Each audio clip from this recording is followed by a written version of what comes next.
আল্লাহর রসুল বৈশা আছেন তো জিবরিল আলাইহিস সালাম হাসতে হাসতে আসছে, বড় খুশি আজকে।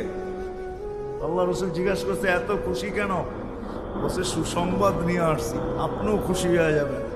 বলছে কি সুসংবাদ? 70,000 উম্মত আপনার হিসাব কিতাব ছাড়া জান্নাতে যাবে। তো শুনতে দেরি, চেহারা মলিন হইতে দেরি হয় না। তো জিবরিল আলাইহিস সালাম বললেন এটা কি?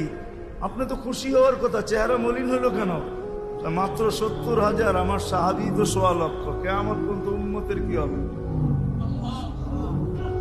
এই জন্য চেহারা মলিন। আপনি কি নিতে রাজি না? নিতে রাজি না এই কথা বলতেছি না, কিন্তু ভাবতে হবে এটা বলতে পারি। ভাইবা দেখি নিব কি নিব না। তো পাশে ওমর রাদিয়াল্লাহু তাআলা আনহু বসা, বলছে ওমর নিব 70,000, বিনা হিসাব কিতাবে জান্নাতে যাবে।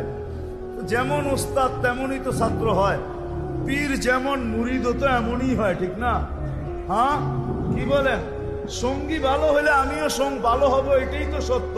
নাহলে কোরআন কেন বলবে কুনু মা'আস সাদিকিন? নেককারদের সাথে চলো, তুমিও নেক হয়ে যাবা, তুমিও নেক হয়ে যাবা। ভালোর লোকে চলো, ভালো হয়ে যাবা। প্রবাদ বাক্য এটাই সত্য।